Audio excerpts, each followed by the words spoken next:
بچہ دوڑ رہا تھا، ہرن کا بچہ دوڑ رہا تھا، دوڑتے دوڑتے بکری کے بچے سے آگے نکل گیا،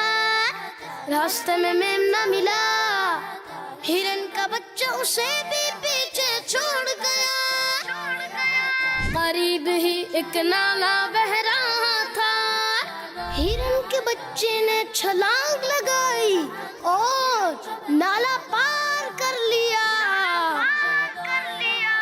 آگے ایک پتھر پڑا ہوا تھا، ہرن کے بچے کا پاؤں اس سے ٹکرایا اور وہ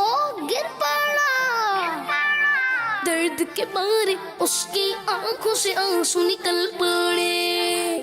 بندر نے دیکھا تو قریب آ کر اس کے پاؤں پر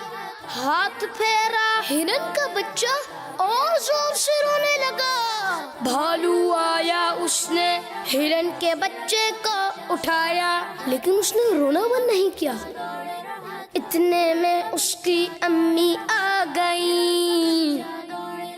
انہوں نے کہا بیٹا ہم اس گندے پتھر کی پٹائی کریں گے، تم چپ ہو جاؤ، وہ بولا امی ایسا نہیں کیجیے گا، پتھر بھی رونے لگا، اس کی امی ہنس پڑی اور اسے پیار کرنے لگی اور وہ بھی ہنس پڑا، ہرن کا بچہ دوڑ رہا تھا، ہرن کا بچہ دوڑ رہا تھا، ہرن کا بچہ دوڑ رہا تھا، ہرن کا بچہ دوڑ رہا تھا۔